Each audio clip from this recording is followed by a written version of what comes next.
again, feral friends and fellow nature nerds. Welcome to Dirt Dispatch number 31. Thank you for tuning in. I'm your host, Tim the Nature Nerd O'Hara. I'll start this week by talking about my nature observations, sharing my recent nature observations. The first one is crickets. I heard crickets for the first time this year, and that always makes me happy. I love the sound of crickets. If I could fall asleep every night with the window open and a light breeze coming in and the singing of crickets in the background, why, I would sleep like a baby. The other one, though, was a red fox. Now, when we lived in Virginia, red foxes were fairly common sightings. We'd catch them on our game camera. We'd see them in our woods. But out here, it's a lot more rare. So I've seen a road-killed one, and I've seen tracks in the snow. But in 4 non-consecutive years of living here in Cheyenne, I had never seen a live red fox until just the other day. And it was beautiful. It looked wonderfully healthy, big bushy tail, very, very beautiful fox. Now, that kind of leads me into my next topic, which is mouse traps. Now, the other day on one of my social media sites, there was a question about where to get mouse traps. Now, mind you, I live on a military base and in base housing, which is privately managed, and glue traps are available for free from the maintenance people. But glue traps are horrible, horrible things, and so is poison. I mean, I get it. If you have mice in your house, they need to go. But there are humane ways to get rid of them. And then there are glue traps and poison, which are horrifyingly cruel. First off, glue traps are indiscriminate. They don't care if they catch mice or anything else that comes across them. Snakes, birds, insects, the glue doesn't care. Now you might be thinking, great, I don't want snakes either. But the snakes are there to try and help you with the mouse problem. And again, glue traps are cruel to anything that gets stuck to it. The terrified stuck animal will probably struggle to get free, getting more stuck and more terrified in the process, maybe pulling out fur or worse while trying to get free. And death often comes as a result of dehydration, which is not a quick death. Imagine being stuck to something, terrified while you slowly die of thirst. I don't care how much you dislike mice, snakes, or any other animal, torturing it to death is never okay. Now, poison isn't any better. Again, poison is indiscriminate. You can call it rodenticide, but it doesn't just kill rodents. It poisons anything that ingests it. And again, it's not a swift or painless death. These poisons are anticoagulants. They kill by causing massive internal bleeding.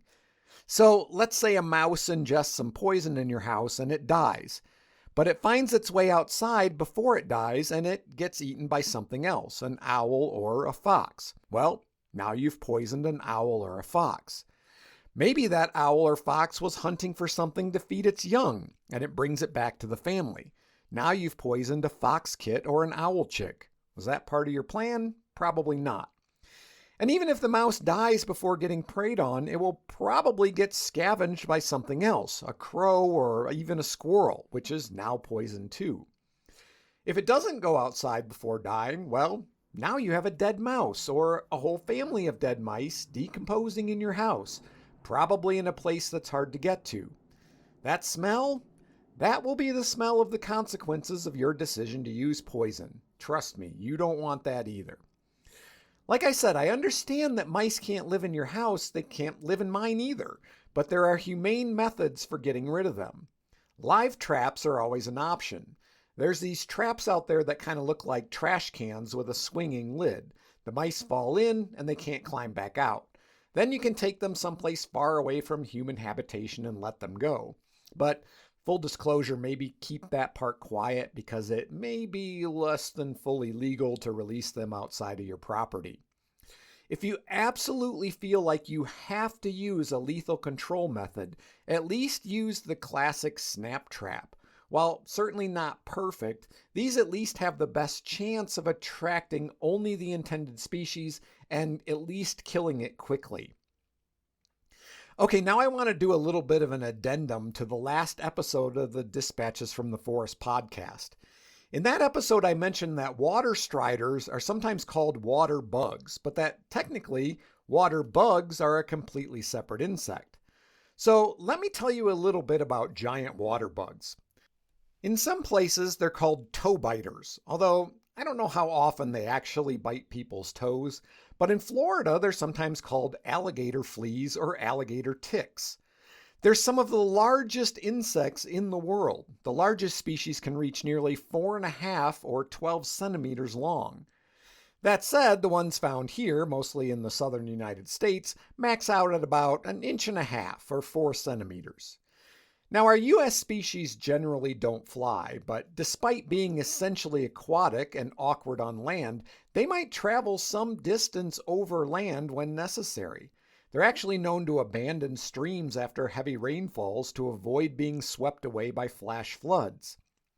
Water bugs are sit-and-wait predators that catch small animals, especially invertebrates like other aquatic insects and snails, but also small vertebrates like minnows and tadpoles.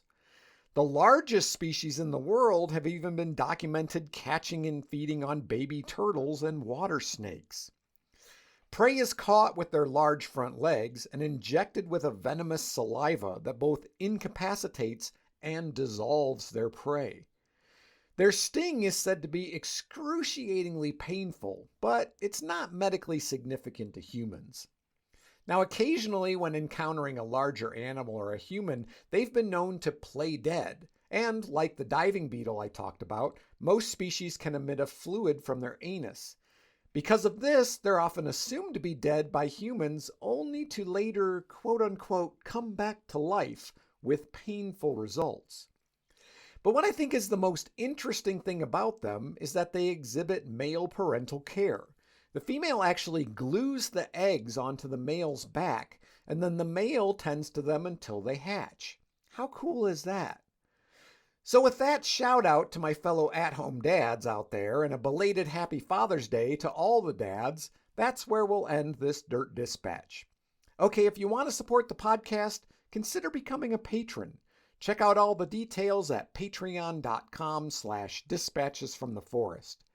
You can also donate using the Cash App and the hashtag ForestNerd, or using PayPal and my email address, dispatchesfromtheforest@gmail.com. You're also welcome to use that email address, of course, to send me any questions, comments, or suggestions.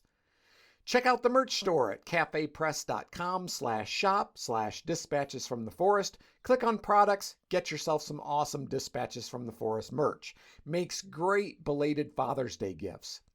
Finally, you can follow Dispatches from the Forest on Facebook, Instagram, TikTok, and YouTube. I'm your host, Tim the Nature Nerd O'Hara, reminding you to go outside and get dirty.